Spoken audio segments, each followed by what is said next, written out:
Hey there, you awesome people. I hope your day has been nothing short of fantastic. Welcome back to a brand new episode of What If Deku ate the Gomu Gomu no Mi. Izuku used to be quirkless, but that all changed when he sunk his teeth into an unusual fruit, granting him the power to stretch his body like rubber. With this newfound ability, he's on a quest to become the ultimate hero. Don't forget to shower some appreciation onto the incredible author responsible for this fanfiction. The link is conveniently waiting for you in the description box down below. If you're totally vibing with this what if scenario, drop me a comment and let your thoughts be known. And while you're at it, don't miss out on other mind-blowing what ifs on this channel. Alright, without further ado, let's dive straight into this video. Izuku breathed out a sigh of relief as his punch knocked Chisaki out completely. It was all over for now. The police and other heroes were quickly combing through the hideout, arresting the leftover Yakuza members. Ijiro and a few other heroes were quickly transported to the hospital for emergency care. Among them was... Oh, fuck. Shouted Katsuki as his right arm was basically one huge injury. His shoulder had been dislocated, and the hue of his arm was red. The only problem now was how to deal with Chisaki in his transformed state. They had no real way of transporting such a large body without any danger. His body was naturally created in such a large state that Eraserhead couldn't erase it. What are we going to do with this? Grumbled the police chief, pondering how to take Chisaki in. Hey, I might have a suggestion, said Rappa as he was being led away. I know a way to get him and the others separated. The police chief waved at the ones taking Rappa away, motioning for them to stop for a bit. Just use the girl's power, said Rappa, tilting her head towards Yuri, who was still hugging Ichako and Tsuyu. She can reverse it. You know what a quirk is, right? Rewind humans. That's what Chisaki said, nodded Izuku, remembering Overhaul's rant. Yay, he did mention that, nodded Mirio. Let's take this conversation to a more private spot, said the police chief, guiding Izuku, Mirio, and Rappa to a more discreet location, ordering his men to create a circle where they could talk privately. Rappa was already handcuffed with a quirk inhibitor band on him, so the police chief wasn't too worried. Not to mention he had Mirio and Izuku as his backup, the latter having punched Overhaul unconscious. Clarify, ordered the police chief. Like I said, she can reverse it, shrugged Rappa. I'm not too sure about the details, but Overhaul mentioned that she can reverse something back to an earlier time. You'd have to ask someone like Chronostasis, but considering he's an Overhaul, that's not a possibility. Maybe Mimic might know better. She can reverse matter to any previous state of time. Asked Mirio for clarification. Yay, that's it, said Rappa. Just have her use her reverse stingy quirk, and then bam, they'll be separated. Does she know how to control it? Asked Izuku. Overhaul made it seem like she didn't. Shrugged Rappa. Worst she can do is erase them from existence. That's not an option, hissed the police chief. Eraserhead, explained Izuku, remembering his homeroom teacher. Maybe he can use his quirk to erase Sayori-chan's quirk before she goes too far. The police chief thought about it before nodding in agreement.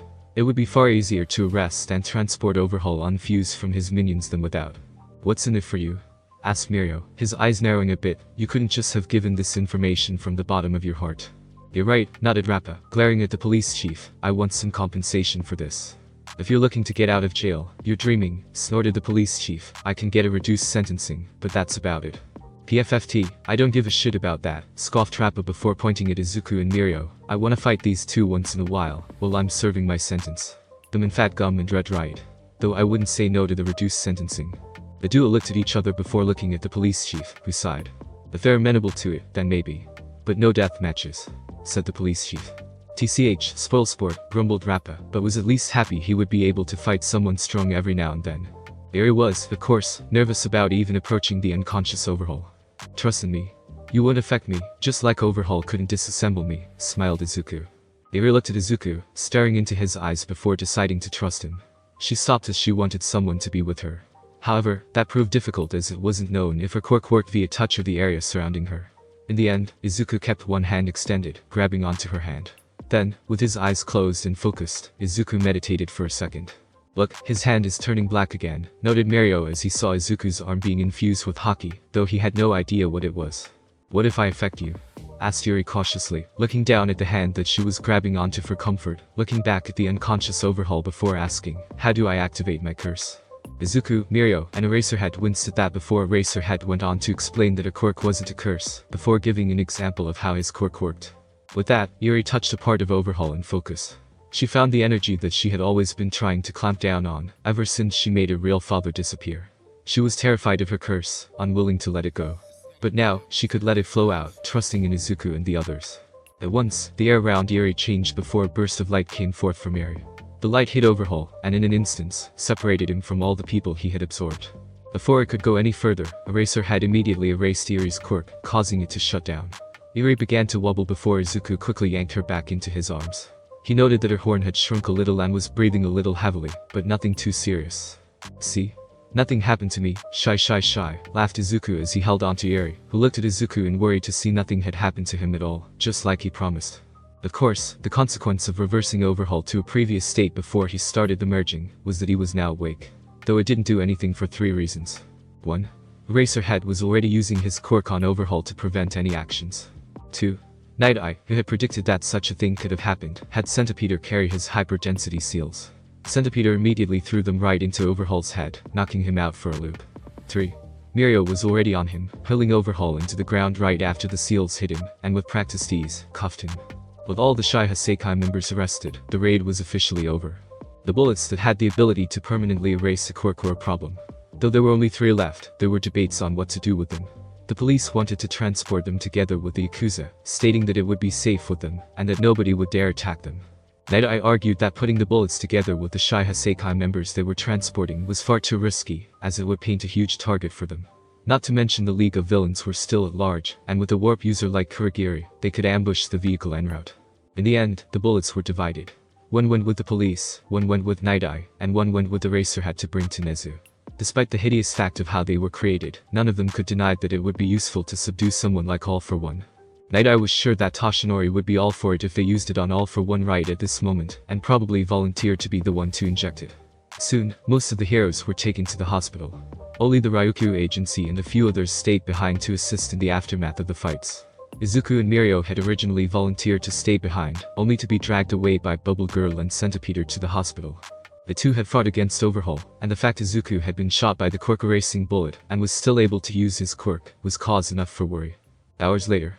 "Looks like nothing's wrong with you," stated the doctor as he looked over his chart after having given Izuku a full physical examination.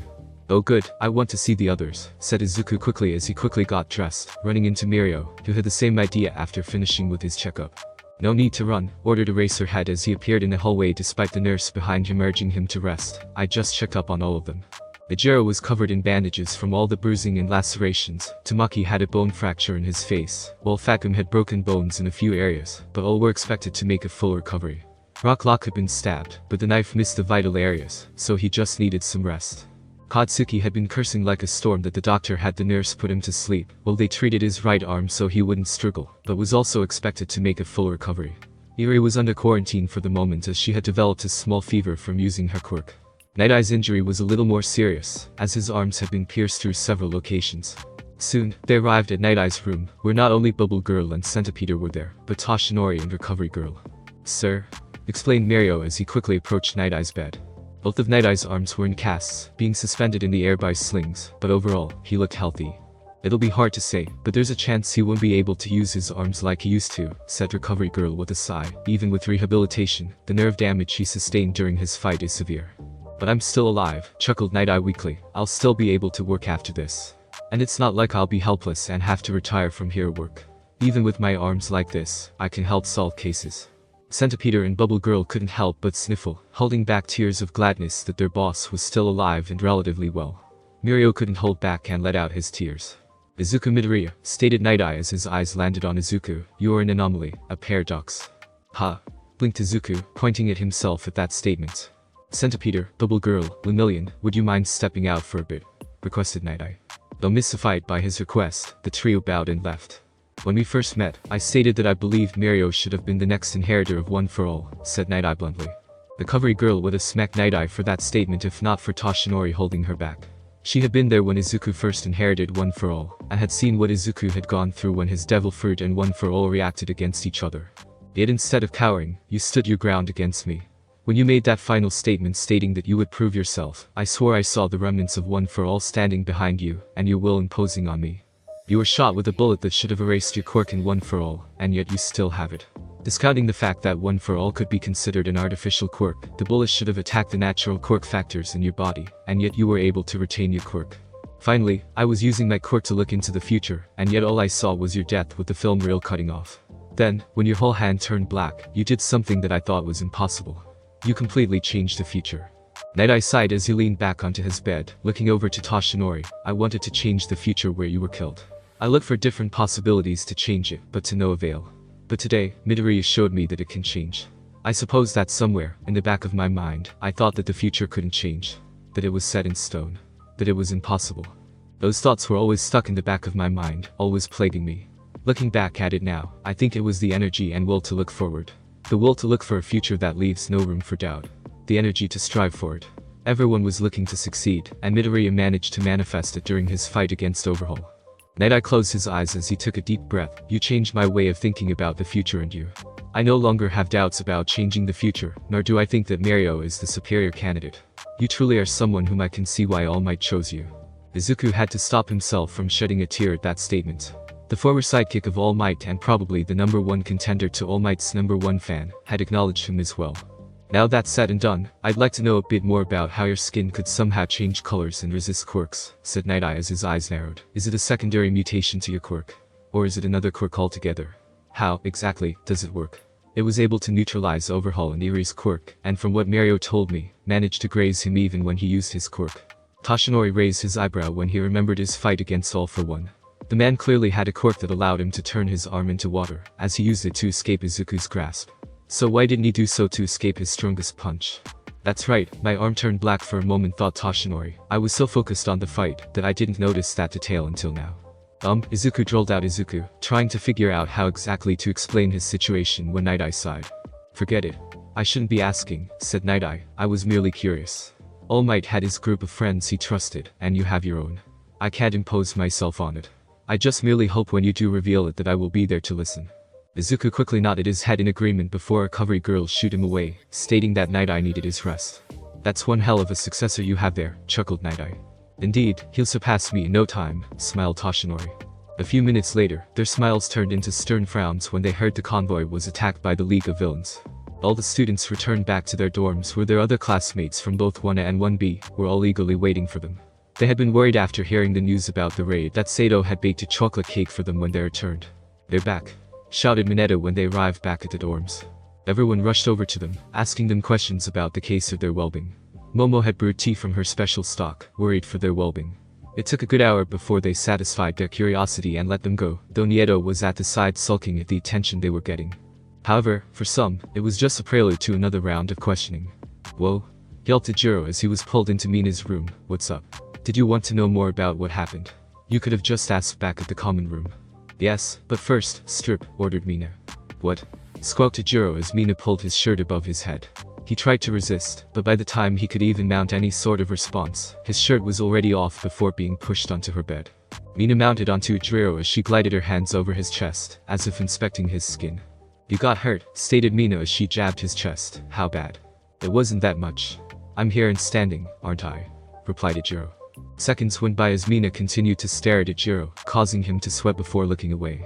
It wasn't nothing a day of healing couldn't fix, mumbled Jiro. A full body bruising and lacerations, stated Mina, causing Jiro to wince. You were bandaged up like a mummy, before they brought recovery girl to help. How did you know? Asked Jiro. I called Bakugo, deadpan Mina. He cursed me out a bit, but I managed to get the details of your injury from him. You weren't thinking of hiding that from me, were you? Maybe, whistled Jiro. I came back unharmed, didn't I? Mina slapped Jiro's chest lightly. Not what I meant, and you know it. The two of them stared at each in silence for a bit, before Jiro decided to voice something that had been bothering him. You do know, you've been straddling my waist for a while, right? Asked Jiro. Mina looked down to see that she was indeed straddling him before grinning. Oh? And is there a problem there? Teased Mina as she lowered her face towards Jiro. If you don't have one then I don't. Stammered Jiro nervously. Good answer, grinned Mina as she dipped further down, her eyelids fluttering. Now I believe I told you before when you left that it was just a preview. Now you get to see the real thing. Soon, the sound of clothes rustling could be heard before silence pervaded the area. Minutes later, as the moon shone over the room, Mina could be seen sleeping on top of Ichirio's chest, still clothed. Jiro himself had one hand over Mina's head while he snored. Though laying on the ground was a black bra. In Momo's room, Izuku was currently forced to sit Caesar in Momo's expanded room by Chako and Suyu. Itsuka, Momo, and Melissa were also currently attending the impromptu meeting. And the reason for the meeting. I said I'm sorry, pouted Izuku as he was forced to carry a 20-pound block on his thighs. A pointless gesture, as his rubbery body allowed him to sit without going numb, but still something to drive a point. That still doesn't make it better, hissed Chako. I did what I saw needed to be done, replied Izuku. You two were in danger. I didn't want you to die, or worse, suffer under the hands of Overhaul.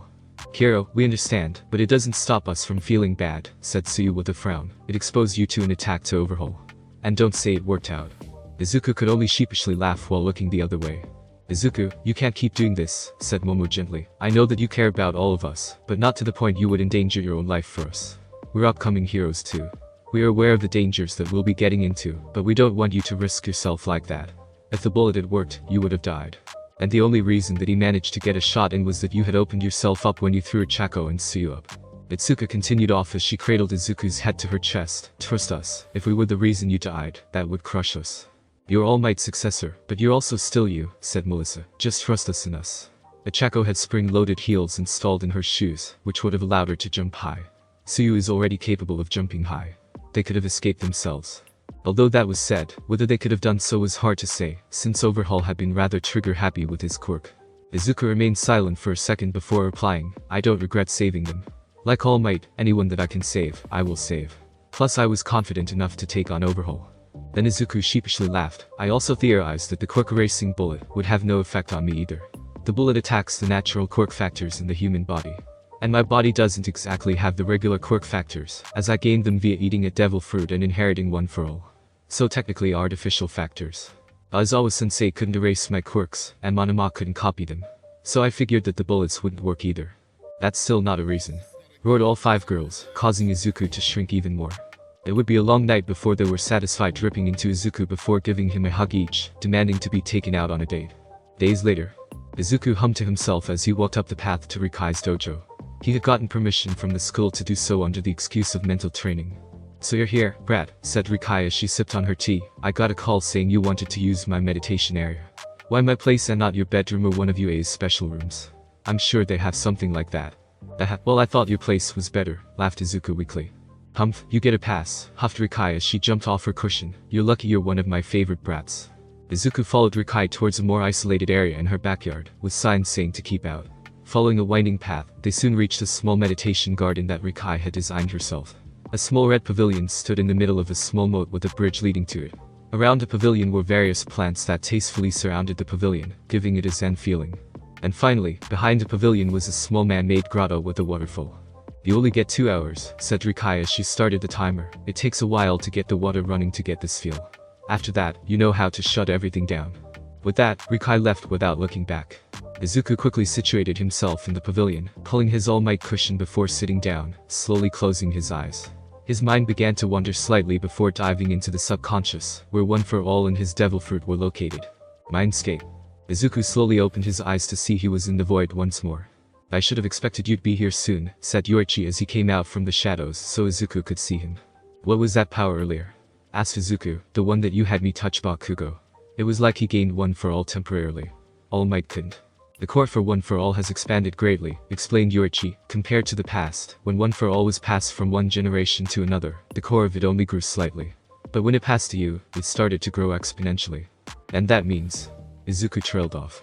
There might be a chance you'll be gaining some more quirks. Laughed Yoichi sheepishly. It sort of started when I could transfer the green-haired woman's quirk back to her, when her quirk got sucked towards your body, when we attacked my brother with that united attack. I think I speak for all of us that it felt good when we got to attack him. I'm going to get more quirks, gaped Izuku. One for All as a strength enhancement was already overwhelming. The fact that he could potentially gain even more quirks was mind-boggling. Maybe, hummed Yoichi, if you had inherited One for All without the devil fruit, yes. However, with it, I'm not too sure. You were supposed to get float first from the 7th wielder. The situation changed a little. Instead, being your primary contact for One for All, you gain my ability to transfer quirks. Alone by itself, quite useless. But with One for All growing, the quirk evolved.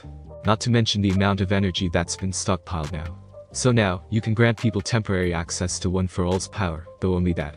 That's something, coughed Izuku. It's a great support for sure, though is there any way we can regulate how much they get? Bakugo used 100% without thinking most likely, and he ended up with a broken arm.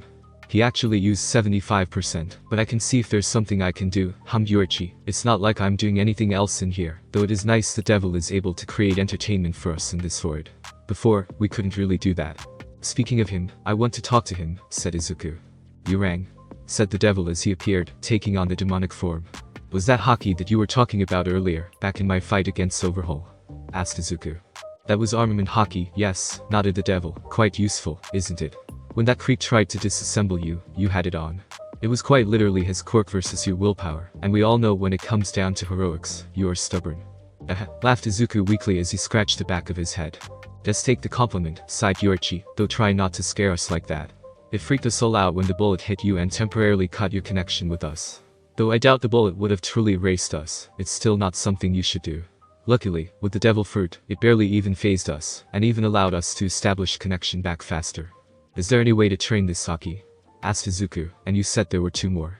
From what I can remember when my predecessor learned, armament involves learning how to consciously coat your body with it. After that, you can strengthen it by either fighting or using it against tough objects, consistently without letting go, hummed the devil, probably for at least 30 minutes continuously. You're lucky I helped you during that time with Eri when she reversed the transformation. The others you did yourself, but you can't depend on me to help fine-tune your hockey. Observation involves blindfolding yourself and dodging various attacks. The easiest way would be to have some sort of animal attack you, as they usually show emotions when they attack, making it easier to sense. Though having your explosive friend attack you should do the trick, since he's always angry when attacking, continued the devil. Izuku had to stop himself from laughing at that, while also horrified by the idea of giving Katsuki free shots at him in the name of training. Perhaps he would ask Kota for help on that instead. After that, one of your friends will hit you, and you'll need to be able to dodge and even counterattack at least 100 times in a row, before having considered mastering the basics of it, said the devil, giving Izuku a goal in mind. And finally, conquerors. This one's strength only grows stronger if the user themselves gets stronger, concluded the devil. You've used it before, if only by chance, on All for One and Night Eye, and though they were both weak pulses at that. Enough to make All for One freeze for a millisecond though. Don't worry, we'll be there to help you too at least, smiled Yoichi. I'll need to check to see if the past predecessor's quirks will be passed on to you or not. Izuku nodded as he already began to formulate a plan. Thanks. I'll see if I can come again soon, thanked Izuku as he noticed his body starting to vanish. Soon, he disappeared from the mindscape. This isn't how I expected to spend an afternoon, commented Toshinori as he sipped on tea while snacking on an egg and tuna sandwich, looking across the table with a curious glance. The one who had invited him was actually the current #1 hero since he retired, Endeavor himself. Currently, the 2 were at Endeavor's agency, more specifically, in a cafeteria that was inside his agency. The 2 of them were situated at a small stable, far away from others. So what did you want? Asked Toshinori, as Endeavor was still remaining silent for a good 5 minutes now. Otherwise, I'm going to assume you invited me out to watch me eat. Are you aware? Stated Endeavor, at last, taking a deep breath, that over the past months since you retired, the crime rate has risen up by 3% compared to the past years. Toshinori remained silent, unable to deny that fact.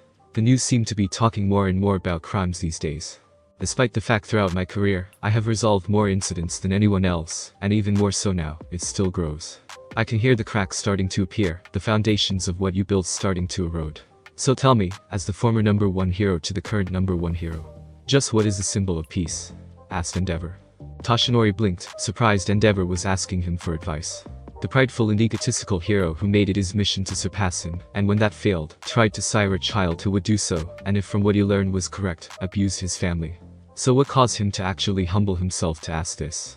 The weight of being #1, realized Toshinori. He's now feeling it, and since he inherited it instead of surpassing me, he's unsure of himself. Despite everything he's doing, it's not stopping the tide of crime rising. I entrusted everything to Shoto, began Endeavor. When I was 20, I was already climbing up to the #2 spot. However, when I reached there, I understood immediately that the path to the peak was impossible. If I wanted the title of #1, then I would have just acted like you, smiling like a fool and integrating myself with others. But I desire to become stronger than anyone. Toshinori couldn't help but reply, this isn't like you at all. Was it a bit petty to do so when someone was bearing their soul to him? Yes, but the jab that Endeavor had put about him smiling like a fool had to be repaid. Just shut up and answer, roared Endeavor, his flames flaring up. The symbol of peace, murmured Toshinori before sighing and admitting he didn't know what to say. It had been a goal for him, as he believed that the country needed such a symbol. A powerful light that would serve as a beacon of hope for the people and a warning against villains. With him at the forefront, more heroes began to rise. However, despite the increase in heroes, the anxious faces of the citizens never faded away. He had thrown everything into being the symbol of peace, forsaking even the kindness around him. But looking back at it now, there were several choices that he would have chosen differently, but in the end, he took it with a grain of salt. He was dating someone whom he loved, his successor was most likely going to be his stepson, and though the future looked grim right now, he believed Izuku would help pave the way to a brighter future and surpass him. Endeavor, said Toshinori as he gathered his thoughts. I'm fully aware of the situation that you've been placed in, and what the world is saying about you. People will compare the two of us, but we are fundamentally different. There's no need to follow in my footsteps and become the symbol I become. Rather, believe in your own path you've chosen. There's no need to rush. Silence reigned in between them as Endeavor took in Toshinori's words, his eyes closed for a second. Izuku Midoriya, said Endeavor, he's your successor, isn't he? Just as Shoto is meant to be mine. Toshinori didn't respond to it, but Endeavor didn't need it. It's obvious, when you think about it, said Endeavor, that strength he showed at the sports festival. The spirit he displayed when facing Stain. The fact he had been kidnapped from the training camp and placed where All For One was. The fact that despite being surrounded, All For One decided to focus on him. His words, about sacrificing the future for the present while holding Midoriya, obviously meant that he intended to kill Izuku before he could become a threat like you in the future. And finally, his damn ability to somehow impersonate your charisma. I'd even hazard a guess that he's your son. Well, we can guess where young Todoroki gets his deductions from, but I guess in this case, it's not far off since I consider Izuku as one, thought Toshinori. It's also why you seem so confident about the future despite retiring, and with the rising tide of crime, said Endeavor, you put your hopes in him. Endeavor stood up, his eyes never leaving Toshinori. Fine.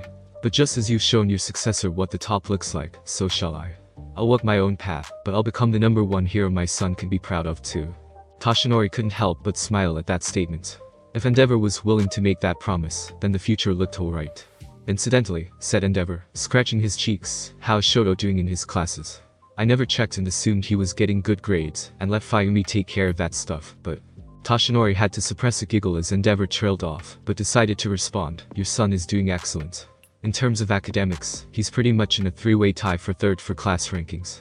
He's also known as a part of the monster trio of 1A, acknowledged by all his classmates, and even some in 1B. Even the other freshmen throughout the campus have heard about them. Aizawa believes they can become the next big three of UA, if not bigger. Endeavor did his best to not smirk at that. He was well aware of the current big three of UA, and the potential they had to become top heroes when they graduated. To hear his son was already well on his way to become the next generation, if not bigger, was heartwarming. Add the fact he was already acknowledged by other students just added to it. He already had an idea who the other two of the monsters trio were. One had to be Izuku Midoriya, and the other he suspected to be Katsuki Bakugo. The boy, though more prone to violence, showed excellent instincts in regard to combat. Bakugo had defeated his son, though Olivia technical ring out, and his spirit showed stubbornness that wouldn't be broken easily. While the former top hero was talking to the current top hero, the other heroes in the agency couldn't help but give them a wide berth of space, all the while trying to listen in on their conversation. However, a few sidekicks like Burning, Akamo Kamichi, managed to shoo them away to give the two their space. Izuku looked at his phone, scanning through the news network while waiting at the entrance of UA. He was not the only one there, as he was being accompanied by Jiro. Both boys were waiting when... Hey. Sorry for the wait. The boys turned to see Mina coming, wearing a white and pink kimono. We took longer than expected, apologized Momo as she came trotting along, wearing a royal purple kimono. Tsuyu, Ichako, Itsuka, and Melissa followed along, each one wearing a kimono of varying colors. Tsuyu had a dark green kimono with a white bottom, Ichako with a bright pink kimono, Itsuka with a teal kimono, and Melissa with a blue kimono. They had all gotten permission to attend a festival nearby, with the condition that they were also going to see Rikai as well as being supervised. Ijiro was seeking advice about blade hand combat, and the only one Izuku and Itsuka knew trusted was Rikai. So they would go see her first before using the chance to attend the festival. This allowed Izuku to take the girls out on a date without arousing too much suspicion. In fact, Rikai would be accompanying them to the festival as well, followed by Gran Torino, Toshinori, and Inko. We didn't wait long, said Izuku, turning off his phone. Let's go. Yay. Cheered all of them. They soon arrived at Rikai's dojo, where she was already waiting. Let's see, he's the one who begged my disciple for some help. Asked Rikai. Begged? Whispered Mina, frowning at Rikai's words. Master, Kirishima merely asked for some help, and I thought you would be the best choice, said Izuku quickly. Fair, same thing, scoffed Rikai. Mina looked like she wanted to spray acid on Rikai, but Ijiro quickly stopped her. With a firm step, Ijiro stepped up and bowed to Rikai. I want to learn how to use my quirk more efficiently to help protect others. Shouted Ijiro. Midoriya advised me to learn some martial arts to increase my offensive capabilities, but also recommended that you have a style that would suit me. So please, teach me. Geez, don't be so loud, said Rikai, sticking her pinky into her ears. So what's your quirk supposed to be like? Hardening, replied Ijiro, using his quirk to harden his skin. From the sounds of it, your skin seems pretty sturdy, said Rikai as she used her stick to prod Ijiro. It was then that Mina noticed that Rikai had her eyes closed the whole time, realizing that she was blind. How's your internal organs? Said Rikai before slamming a palm strike right into Ijiro's stomach. Ijiro flinched but held firm, somehow feeling that air had been driven out of him, managed to maintain his quirk stance. Not bad, looks like it applies to your internal organs too, hummed Rikai as she turned away, looking back into her house for a moment. Can you further that hardness? Yes. Unbreakable. Shouted Ijiro as he hardened even further, gaining a monstrous look. Interesting, said Rikai as she returned, carrying a small book and prodding Ijiro once more. Your hands are jagged like daggers. Izuku, teach him this style. You've learned it before, but he's more suitable for this than you. Izuku looked down to see various claw techniques from different styles, before realizing what Rikai meant. He had practiced some of it before, but never truly incorporated all of it into his fighting style. Ijiro, on the other hand, already had tough and sharpened fingers, meaning he was naturally suited for this style. Though he would need to be careful when using it against people, otherwise he could cause more harm than good. But, now that's done, shoo. I'll meet you all at the festival later, ordered Rikai, smacking her stick into Izuku's shin, knowing it wouldn't truly hurt him. The others quickly left, wanting to arrive at the festival in time. How's Yuri? Asked Momo as the group walked through the festival stalls. She's regained consciousness, but they aren't allowing visitors yet, replied Izuku. They're afraid she still might lose control of her quirk, so only Aizawa-sensei is allowed for now due to his quirk. Kiro, when she's released, maybe she can play with my little sister, suggested Tsuyu. Sasuke would love to have a new friend, and Iri-chan can have someone to play with her own age. That's a good idea, nodded Melissa. Interaction with others of similar age is beneficial for growth, especially for one who's been isolated from others for so long. Look, there's a cute cat toy over there, said Ichako excitedly. Maybe we can get one for Iri too. There's a lot more stalls to go through. Let's look through them all before we start spending our money, suggested Itsuka. The group was enjoying themselves while Mina and Ijiro had already separated from them. A little away from them was Inko wearing a dark pink kimono and Toshinori, wearing a full-on disguise as his true form was now public knowledge. It's so nice to see my son with his girlfriends, cooed Inko. Seeing as how Toshinori knew that Izuku was dating multiple girls, it was difficult for him to not tell Inko, as she had her ways. While he was proud of Izuku, he had mixed feelings since his niece was part of it. While Izuku was trying to be a perfect gentleman, his eyes couldn't help wondering whenever the girls bent over to look at stuff. Especially at their waist, where their underwear line could be seen. Only Momo and Melissa didn't have them, so Izuku merely assumed that they were wearing a hidajibun and kashimaki under their yukata. It was when Melissa knelt down to look at something when he noticed the curves around Melissa's butt were a bit too prominent. Momo had seen him glancing down at Melissa, tracing Izuku's glance and noticing the same problem. While she did admire the curves on Melissa, she pushed that aside for the more prominent problem. Melissa, are you wearing anything underneath the yukata? Asked Momo quickly. No. Blinked Melissa, causing the other girls to look at Melissa strangely. What? I was told by Ashido that you don't wear anything under yukata. Everyone choked on that before Itsuka and Momo quickly dragged Melissa to a nearby bathroom. Minutes later, a blushing Melissa came back, trotting rather quietly. Momo had used her quirk to create an emergency pair of underwear for her to wear. A good moment of silence seemed to fill the air before Itsuka decided to forge forward and break the silence. So, did you enjoy getting a good look? Teased Itsuka, jabbing her finger on Izuku's chest. I know your eyes were wandering on all of us despite your best efforts. Izuku sputtered while the girls looked shocked, embarrassed, and oddly gleeful at this. I can't help being mesmerized by the beauty I'm surrounded with, said Izuku honestly and cluelessly, taking a leaf from Toshinori's book, as he had heard him say it once in a crowd. The reaction was immediate as the girls blushed crimson at that line, before each one of them viciously jabbed Izuku's side in response. Izuku had no choice but to silently accept the punishment. Still, that didn't prevent the girls from walking a bit further from him, while showcasing what they had for a bit, causing Izuku to really work on making sure his eyes didn't wander downwards. Soon, they had to return back to the dorms, saying their goodbyes to Inko and Toshinori. The two were walking down a quiet park, enjoying their time together. A suspicious-looking man did wander towards them, but quickly left when Toshinori took off his disguise and gave the man a glare. Even if he was retired, no low-ranking crook would want to mess with the former No. 1 hero. It's such a romantic night, isn't it? Asked Inko as they watched the man scurry away. The moon is so full tonight with the stars shining bright. It is, breathed Toshinori as he looked up to the skies, but none can compare to you. You flatter, breathed Inko, lightly slapping Toshinori's arm. Were you surprised when your niece decided to wear her kimono without underwear? Toshinori coughed harshly into his hands. Melissa was misled by the old facts about what is to be worn under a kimono, especially since she wasn't raised around Japanese culture. I'm sure next time she'll research a little more before doing something. That's true, she's a smart girl, nodded Inko before giving Toshinori a rather smoldering look, but some facts have some truth to them. Toshinori looked down in time to see Inko pulling her collar up to reveal underneath her kimono she was wearing. Absolutely nothing. So, do you want to explore what's underneath this kimono at home? Or now? Asked Inko lustfully.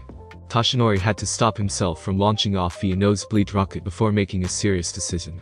Lifting Inko bridal style, he rushed off with her to find a more private area to explore. I'm so lucky to have a woman like this, thought Toshinori. I don't know what your ex-husband was thinking, but I'll gladly take this chance. One man's stupidity is this one's treasure. As days passed, Izuku kept training to harness haki. Thanks to Cementus, Izuku was able to punch boulders non-stop, but the fact he had to do so without using his Devil Fruit or One for All was quite troubling. When asked what he was doing, Izuku had to reply that he was trying to toughen his base a bit more. Still, Izuku could feel some improvement when he managed to activate armament more often. As for observation, Izuku wasn't insane enough to ask Katsuki to attack him. Instead, he managed to convince Koji Koda to use his quirk to have several birds attack him while blindfolded. While at first unwilling, Izuku promised that he wouldn't attack back, and was training his hearing and sixth sense to dodge. That was a work in progress, as Izuku was barely able to dodge any, if at all.